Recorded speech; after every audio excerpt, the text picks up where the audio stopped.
Si escuchas mi nombre, lo más probable es que me taches de bruja. Y no precisamente de aquellas que aportan algo bueno al mundo. Y a pesar de haber pasado tanto tiempo desde aquella época, no puedo negar que todavía me sigue doliendo.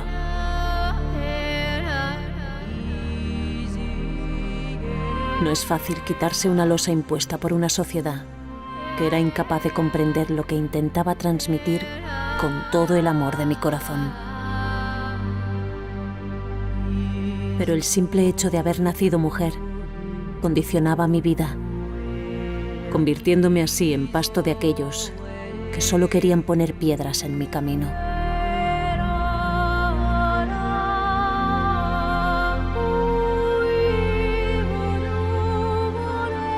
Quizás lo hacían por miedo. Quizás temían mi visión, aquella mirada que inevitablemente siempre me delataba. Una mirada diferente, que a pesar de permitirme ver la vida de una forma tan sublime, a su vez provocó mi falso y detestable legado.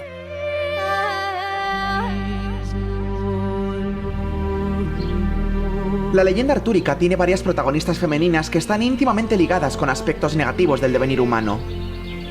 Y a pesar de que esto es algo común en este tipo de obras, mayoritariamente escritas por hombres temerosos del poder de la mujer, es interesante analizar en profundidad estos escritos para poder intentar indagar y sustraer esa otra historia que no nos han contado.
La mujer tiene un papel fundamental dentro de la leyenda artúrica.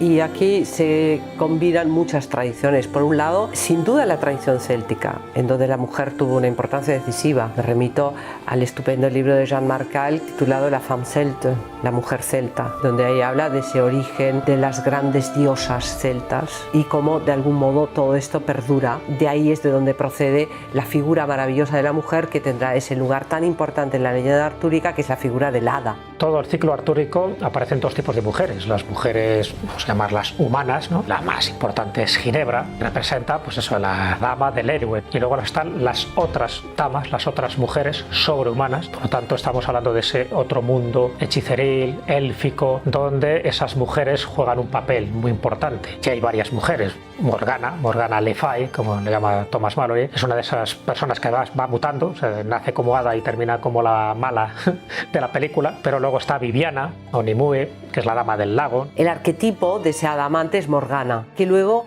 será muy distorsionada, porque se convertirá en la mujer que quiere tener prisionero al hombre, la que mete a todos los caballeros en prisión, en el valle sin retorno. También eso es una desfiguración claramente a partir del cristianismo. No tenemos que olvidar que todo el cristianismo ha ido adaptando todo lo que era sagrado para lo pagano, el cristianismo luego lo ha ido cogiendo y tamizando o tapando o adaptando porque ha sido incapaz de cambiarlo totalmente. A lo largo de la historia de la humanidad hay cantidad de ejemplos que ponen de manifiesto cómo desde el ámbito masculino se ha denigrado y se ha perseguido y se ha denostado a lo femenino. La figura de María Magdalena es un buen ejemplo de cómo lo femenino ha sido denostado y denigrado, ocultando la realidad. María Magdalena era una dimensión espiritual muy evolucionada, encarnada como mujer y que en su vida física desarrolla una enorme cantidad de capacidades y tiene un desarrollo espiritual fortísimo y colabora mucho al desarrollo espiritual de otra mucha gente y hace pareja con Jesús de Nazaret, y con Jesús de Nazaret contrae matrimonio, y con Jesús de Nazaret tiene una descendencia. Pero el hecho de que sea pareja de Jesús de Nazaret no es que sea un acompañante, no es que sea un actor secundario, no, tenía un peso desde el punto de vista de linaje, porque en su linaje político venía de la casa de Benjamín y tenía una herencia histórica, un derecho histórico al trono de Israel, de la misma forma que lo tenía Jesús desde el entronque de la casa de David. Y en ese contraer matrimonio forman un auténtico tándem espiritual muy potente, donde los dos tienen la misma importancia. Sin embargo, fíjate lo que se ha hecho con María Magdalena. Cuando eso lo trasladamos al ámbito de Avalon, con lo que tiene de simbología, con lo que tiene de arquetipo, ahí la figura es Morgana. Morgana es la que representa esa presencia femenina, esa energía femenina, con todo lo que la energía femenina puede aportar y aporta al proceso conciencial y evolutivo de la humanidad. Morgana es una mujer en toda regla. El hecho de que sea amorosa, el hecho de que sea compresiva, el hecho de que sea empática, etcétera, etcétera, no le quita un ápice a que es una mujer con las ideas claras, que ejerce su feminidad plenamente. Claro, una figura así, para una mentalidad masculina, en el sentido, vamos a llamar, peyorativo del término, ¿qué es lo que provoca? Miedo. Precisamente de ahí que en el ámbito de la leyenda, lo mismo que a María Magdalena se la acusó de prostituta, a Morgana se le echan encima un montón de cosas que incluso hay mucha gente que de buena fe considera que Morgana es una especie de bruja mala, ¿no? Cuando Morgana es un ser espiritual evolucionadísimo y lleno de amor, ¿no? Y ese tildarlo de bruja negra, de bruja mala, es ni más ni menos que ese miedo que ha generado para el hombre el tener delante de sí una mujer con estas características. Siempre he regido mi vida por 3 valores: amor, compasión y empatía.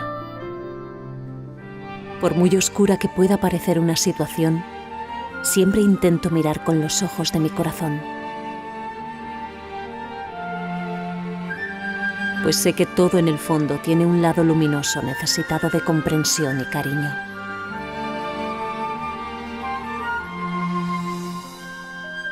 Y a pesar de mi empeño, muchas veces me doy de bruces con un mundo inadaptado y sumergido en una locura colectiva.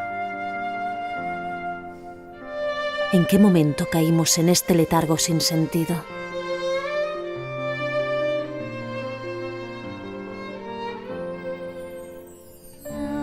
Nadie podrá negar que a lo largo de las eras, todo lo relacionado no ya solo con la mujer, sino con la feminidad en su total y bendito significado, ha sido siempre ignorado, postergado o perseguido. Me pregunto cuándo lo olvidamos. ¿Cuándo decidimos ocultar aquello que nos hacía grandes, disfrazándolo de miedo en una coraza que simulaba falsamente proteger nuestro corazón? ¿Cuándo? ¿Cuándo lo olvidamos?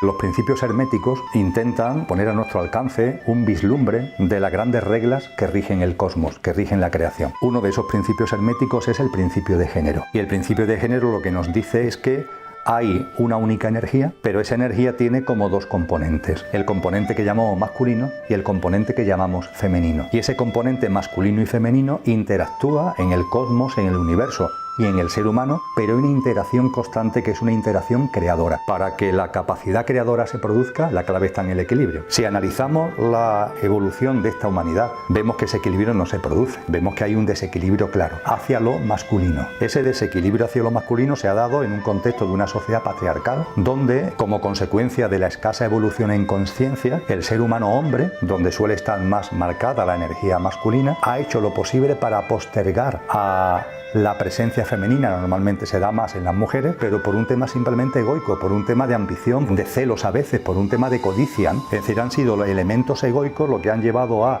el hombre a marginar, a denigrar e incluso a descalificar de una forma bastante obtusa a lo largo de la historia de la humanidad a lo femenino. Se ha confundido el poder femenino con la mujer, coinciden, pero no tiene nada que ver. Si un alma tiene que ser libre, tiene que desarrollar su lado femenino, porque si desarrolla solamente el masculino, siempre será esclava de. La mujer libre no existe nunca en el mundo medieval. A eso se le sobrepone el nuevo culto a la mujer que promociona el amor cortés, que en modo alguno pretendo que sea un lugar real, pero sí en el imaginario. Por ejemplo, la novela artúrica está poblada de puceles que van circulando por el bosque tranquilamente. Claro, eso es una imagen inexistente en la realidad de la época. Mujeres libres, mujeres que además tienen una clara función iniciática. Es la mujer la que conduce, la que teje además el destino del caballero. Es la que tiene un poder supremo, aunque como digo, eso no tiene nada que ver con la realidad de la época. Y la figura maravillosa de la mujer es claramente en la novela artúrica el hada. Cuando hablamos de hada, en el ámbito de Avalon, no tiene nada que ver cuando se habla de hada en otros contextos. En el mundo de Avalon, las hadas son mujeres sabias. Así de simple. Son, por tanto, seres humanos, femeninos, que han desarrollado su conciencia y han desarrollado su ámbito espiritual y se han convertido en sabias. En parte, en el ciclo del Grial se está reflejando con estas otras mujeres sobrenaturales que en lugar de darles un carácter angélico, en algunos casos se les da un carácter más demoníaco, que en el fondo es lo que suele ocurrir en otro tipo de tradiciones con la hechicera, con la bruja, con la madrastra. Son papeles femeninos que adoptan ese carácter ambivalente. Por una parte te ayudan y por otra parte te perjudican. Cuando al héroe le ocurre algo malo, suele ser o por la traición de un amigo o por la traición de una mujer, porque la mujer se consideraba en aquella época que era más sicaria del diablo, porque era más fácil de engañar, y de ahí todo el proceso brujeril, todo el proceso inquisitorial donde las mujeres fueron las principales víctimas. Ahí es donde nos coartaron el femenino y es cuando empezaron a haber una persecución de caza de brujas. Lo que se ha intentado después es castrar la parte femenina para que no fuéramos libres. Para mí siempre ha sido una cuestión de miedo y una cuestión de poder. Una bruja mala que era una persona sabia, una mujer sabia que además vivía por y para ayudar, era como te anulo, te quito de en medio, te aplasto. Entonces tampoco no me extraña que ahora que el poder femenino está resurgiendo, hay un momento en el que si tú no eres muy consciente puedes querer hacer lo que el hombre hizo en su tiempo, y no se trata ni de aplastar la parte masculina, no se trata de me voy a vengar de lo que me has hecho en la historia, ya no se trata de nada de todo esto. Se trata de sacar tu verdad, dejarla a la luz y poderla compartir sin miedo. Si ahora Avalon es importante, es porque en esa semilla está la parte femenina totalmente intacta. El descubrir la maestra, sacerdotisa, la alquimista, pero desde la parte de la feminidad, es decir, el poder, el permitirte recibir, el permitirte ser tú mismo, todo eso que nos han negado.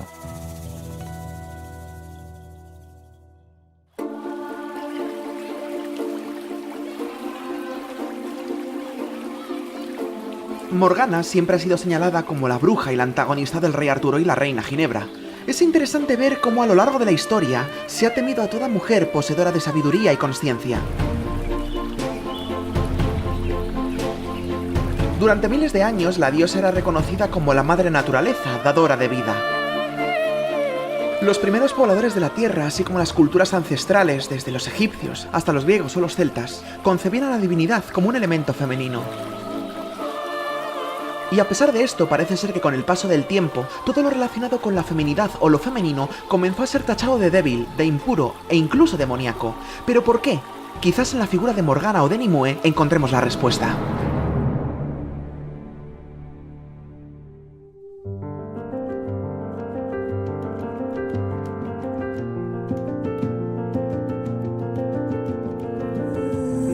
Sentí que mi mundo se venía abajo. Todo lo que conocía se había construido en base a un engaño, una falsa ilusión. Cuando descubrí aquel juego con lo sagrado del que me hicieron partícipe sin mi consentimiento, decidí huir. Me escondí en mi silencio pensando que me protegería de algo. Y qué inocente fui.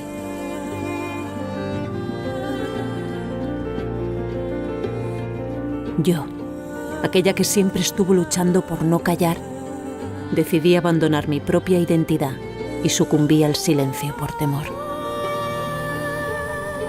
Tenía miedo, no tanto por mí, sino temía que le pudiese afectar a Arturo y a todo lo que había construido con tanto esfuerzo. Y por eso acabé ocultándole todo para protegerle. Pero ¿quién me iba a decir que mi silencio por un buen fin acabó transformándose en un monstruo de un falso juicio que me impusieron y del que todavía intento alejarme sin que me afecte?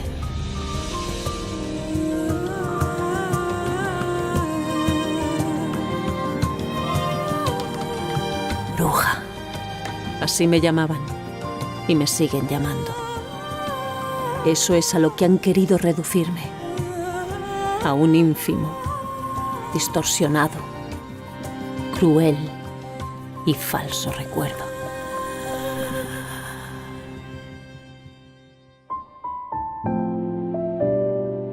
Morgana ha sido una figura principal en toda la historia de Avalon desde los comienzos. Era una sacerdotisa, igual que lo era su madre, y sus conocimientos innatos y el poder que ella tenía que aprenderlo, manifestarlo y sacarlo a la luz. Es cuando tienes un don y lo quieres ocultar y no lo quieres sacar, y es imposible, y con ella ocurría así. Entonces su tía Viviana se la llevó a la isla de Avalon porque la quería preparar como siguiente gran sacerdotisa de la isla de Avalon. Se complicaron mucho las cosas con el nacimiento de su hijo. La historia de Morgana no ha sido fácil.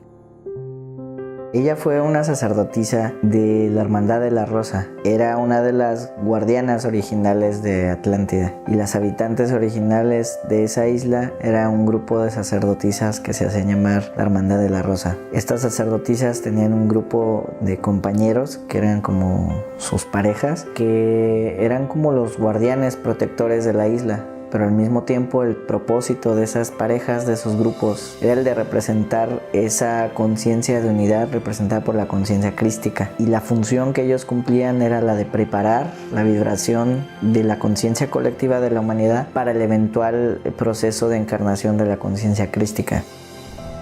Nimue es, junto con Morgana, la gran olvidada, pero olvidada en el sentido de lo que realmente son, no de lo que aparentan. Si vemos la perspectiva de Nimue o de Morgana desde una perspectiva de no condena o de no juicio, solamente contemplando, cambiará muchas veces la imagen que tenemos de ellas. Nimue vivió una relación de amor muy fuerte con Merlín, bajo ningún concepto se aprovechó de Merlín, sino que simplemente una relación de amor. En esa relación de amor Merlín le enseñó muchas cosas a Nimue y esa relación de amor en un momento determinado concluyó y Nimue siguió su camino, y su camino ha sido un camino de evolución espiritual como para que en estos momentos pertenezca por derecho propio al mundo de Avalon. Si Morgana es fundamentalmente la regente, la que rige, la que gobierna, la que lleva a Avalon a sus espaldas, junto con ella tiene una serie de colaboradoras. Nimue es una colaboradora directa que hace un papel muy importante en la formación de hadas, a mujeres que están en el proceso espiritual a través de las enseñanzas y a través de la maestría que le imparte hadas como Nimue, como Elaine, como Igraine, que hacen esa labor de formación. Viviana para mí es un personaje muy importante, totalmente olvidado. Viviana en la época de Arturo es la gran sacerdotisa de la isla de Avalon. La isla de Avalon estaba bajo su protección. Enseñó y acogió a su sobrina Morgana, alguien a quien adoraba, a quien transmitió todos sus conocimientos. Entonces yo creo que en toda esta historia hay que hacer un punto y aparte de reconocimiento a esta mujer olvidada en el tiempo, cuando su papel ha sido muy importante en la historia y en la historia de Avalon y lo sigue siendo. A veces pienso en todas aquellas mujeres que, como verdaderas heroínas, sacrificaron sus vidas contra esos poderes impuestos por hombres temerosos de nuestro verdadero poder. Un poder tan asombroso y a la vez tan frágil que no supimos gestionar. Pero ¿qué otra cosa podíamos hacer? Nuestras opciones eran limitadas. O vivíamos sumergidas en la absoluta y destructora sumisión, o luchábamos por aquello que sabíamos que ayudaría a avanzar a la humanidad. Muchas decidieron ahogarse en su propio silencio. Y otras decidieron luchar en una batalla ya escrita. Y aunque parezca que todas perdimos, nuestra lucha no fue en vano. No luchábamos por quién éramos, sino por aquellas que seríamos.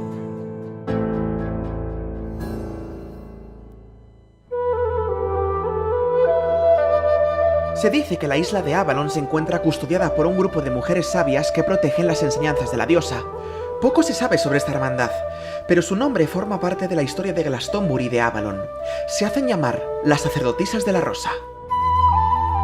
Las sacerdotisas de la Hermandad de la Rosa son las guardianas de la ciudad de luz de Avalon. Las sacerdotisas pasaron por una experiencia de dolor muy profundo con aquel grupo de lemurianos que experimentaron su propia caída de conciencia, se apoderaron de la isla de Atlántida y la separaron de sus compañeros. Ellas mismas entregaron el poder a estos seres y les entregaron la isla creyendo que ellos iban con una intención de cooperar con lo que ellas hacían, cuando al final lo que ellos querían era apoderarse de la isla para crear su propio propósito. Y las sacerdotisas de la Hermandad de la Rosa entonces fueron como exiliadas. Pasaron también por su experiencia de caída de conciencia, algunas de ellas, porque fue tan profundo el dolor de esa separación que algunas de ellas también se dejaron llevar por el poder, pero no todas. Algunas de ellas conectaron con la ciudad de luz de Shambhala y se refugiaron ahí. Y a raíz de que ese grupo de sacerdotisas se refugiaron en la ciudad de luz de Shambhala, se pudo crear la otra extensión de Shambhala, que es el entramado de la ciudad de luz de Avalon. Y ellas son quienes establecieron ese punto de luz en esa zona de Inglaterra para que eventualmente, cuando llegara el momento del resurgimiento de la conciencia crística, pudiera verdaderamente ser enraizado en ese lugar. Para los esenios, la rosa era símbolo de camino correcto. La Hermandad de la Rosa nos recuerda que en Avalon está la energía primigenia de la frecuencia del corazón, es decir, es la que custodia la semilla de Avalon. Esa semilla que se ha tergiversado en Mul, en Muria, la Atlántida, en Egipto, está totalmente preservada por esta hermandad. Y esta hermandad de la Rosa lo que hace es llevar a todos los puntos de poder del planeta esa frecuencia, como si fuera un diapasón. A lo largo de la historia, Morgana se encarna, pero ella formaba parte de ese grupo de sacerdotisas de la Hermandad de la Rosa. Entonces ella mantuvo abierto ese puente entre la tercera dimensión y Avalon. Se le pinta dentro de la leyenda y dentro de la historia como una bruja. Siempre se le ha mostrado que esa parte femenina que tiene poder, pero al mismo tiempo mucha oscuridad. Pero realmente Morgana fue todo lo contrario. Ella era una sacerdotisa sanadora. Hizo lo posible por mantenerse en ese camino de la integridad, del amor y de la luz. La cuestión es que ella emocionalmente pasó por un dolor muy profundo al ver cómo Arturo elegía ese camino de la ambición. Entonces, cuando eso sucedió, Morgana se exilió a sí misma y se aisló. La reacción que ella tuvo fue abandonar a su hijo. Y ese podría ser que fuera como la herida de Morgana, el no haber podido sostener la vibración de su hijo y el no haber podido lograr que el amor fuera más fuerte que la ambición. Esa vendría siendo una de las heridas más antiguas de la humanidad que la energía femenina sostiene. El hecho de ver cómo la otra parte elige siempre el camino del poder y no puede sostenerse la fuerza del amor. A pesar de que la otra parte reconoce esa unión, siempre existe esa herida de separación. El mayor dolor que alguien puede sufrir no es el que nos infligen, sino aquel que sufre un hijo o una hija.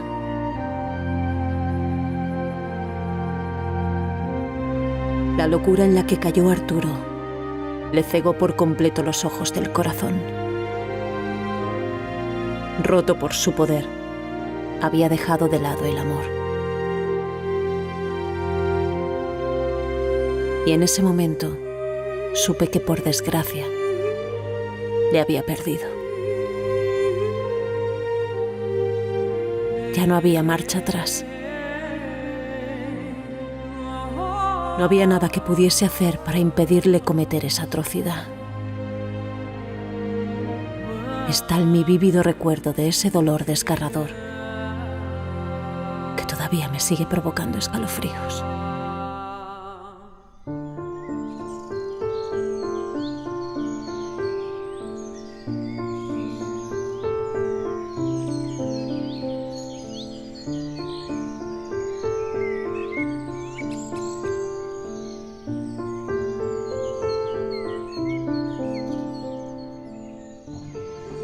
Nos encontramos en los jardines del Chalice Well, o el Pozo del Cáliz. Este lugar es uno de los más mágicos de Glastonbury, ya que aquí se puede sentir la imperante energía femenina que nos conecta directa y profundamente con el propio corazón de la Madre Tierra. Las aguas de este pozo ancestral provienen de un manantial cuya agua tiene una temperatura constante de 11 grados todos los días del año. Su color rojizo se debe a su alto contenido en hierro y representa la energía femenina. Cuando paseas por estos jardines, el silencio aquieta tu mente y abre tu corazón, permitiéndote sentir esa conexión profunda con la naturaleza y con las devas protectoras de este lugar. En el exterior del Chalice Well se encuentra otro manantial llamado White Spring, cuyas aguas son de color blanquecino debido a su alto contenido en calcio y también como representación de la energía masculina. Curiosamente, en este lugar podemos ver representadas ambas energías, la masculina y la femenina, que se encuentran una frente a la otra, pero separadas de una forma muy llamativa. Aquí podemos ver que aunque la energía masculina ha sido la imperante durante tantos siglos, se encuentra aislada y en soledad. No se está permitiendo sanar sus heridas, mientras la energía femenina está abierta de corazón y volviendo a recuperar su poder. Esto refleja nuestra propia lucha interior entre nuestra energía masculina y femenina, y a su vez representa el sueño profundo del rey Arturo. Arturo no podrá sanar sus heridas ni podrá despertar de ese sueño profundo hasta que no se dé permiso a sí mismo de abrir las puertas de su corazón. Arturo no despertará hasta que nosotros mismos no despertemos.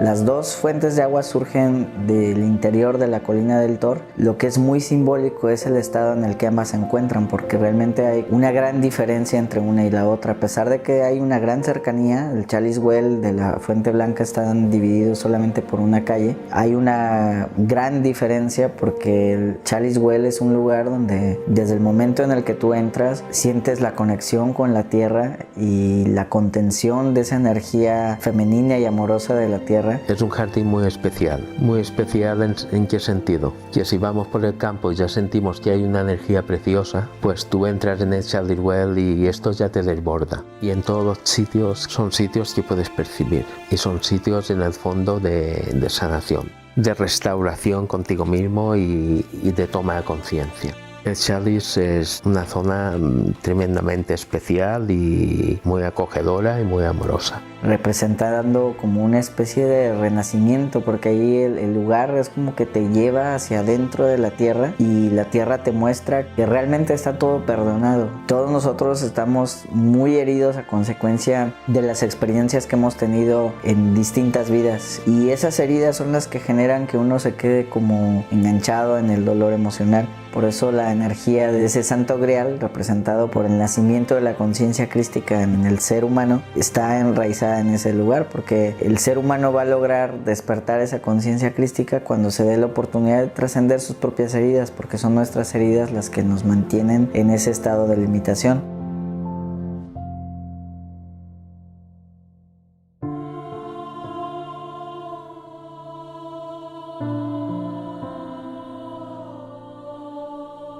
Tras la batalla final de Arturo y Mordred, se inició un antes y un después en mi vida.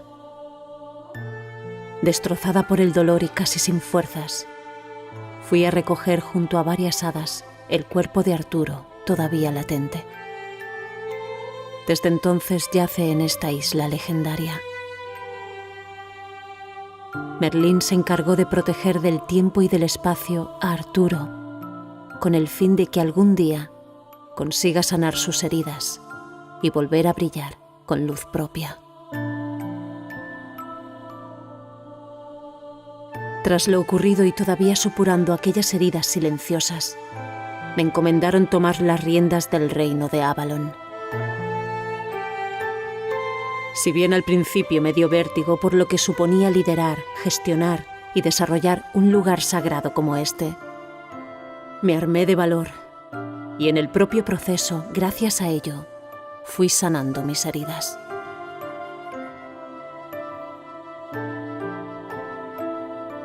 A partir de entonces, junto al resto de hadas, sostenemos este lugar con el fin de impulsar y apoyar el proceso que está viviendo la humanidad.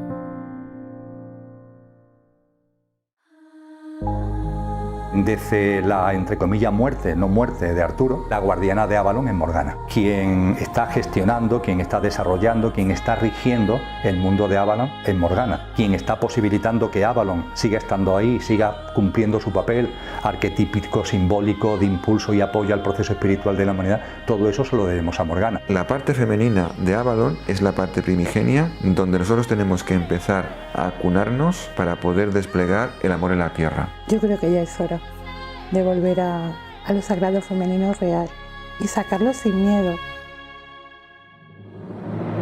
Lo que está sucediendo en este momento es que a nivel colectivo la energía masculina está en esa lucha de abrirse o no abrirse, de entregarse o no entregarse, de perdonarse o no perdonarse. Y eso se ve a nivel colectivo tanto en el momento planetario en el que nos encontramos, en el que aparentemente es como que el poder está asumiendo más el poder sobre que el poder con, pero al mismo tiempo a nivel interior, porque así como todos nosotros estamos ya comenzando a abrirnos al entendimiento de nuevas perspectivas de la vida, a la visión de que existe algo más allá de lo que nosotros podemos ver con nuestros ojos físicos, y estamos siendo llamados a abrir el corazón y llegar a ese entendimiento del amor incondicional. Al mismo tiempo existe esa lucha interior en la que una parte de nosotros se resiste a creer en ello y a entregarse a ello. Entonces todos estamos ahí como entre seguir nuestras limitaciones o abrirnos a hacer un cambio, pero eso tiene que venir del corazón de cada uno de nosotros, ese impulso tiene que ser interior. La evolución conciencial de la humanidad está llamada a que esa descompensación poco a poco vaya desapareciendo y nuevamente se produzca el equilibrio. En el ámbito conciencial y espiritual que estamos viviendo actualmente, el papel de la mujer es fundamental.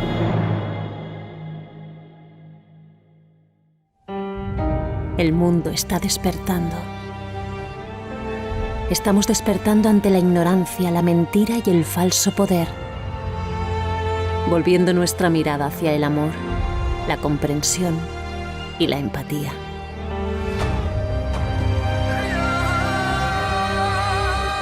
Estamos siendo conscientes de que todas y todos, independientemente del género con el que nacimos, poseemos una semilla inmortal de aquella parte de nosotros que postergamos. La semilla de la feminidad olvidada. Una semilla sagrada que está volviendo a resurgir en los corazones de la humanidad.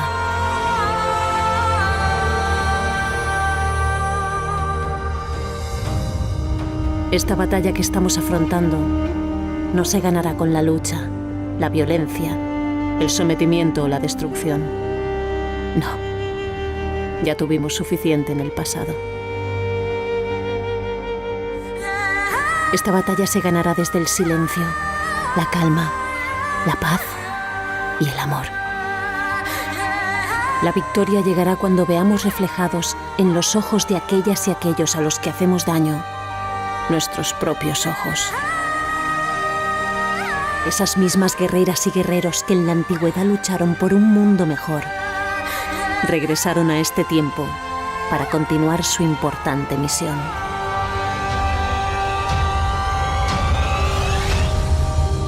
Aquellas mujeres que fuimos, somos y seremos.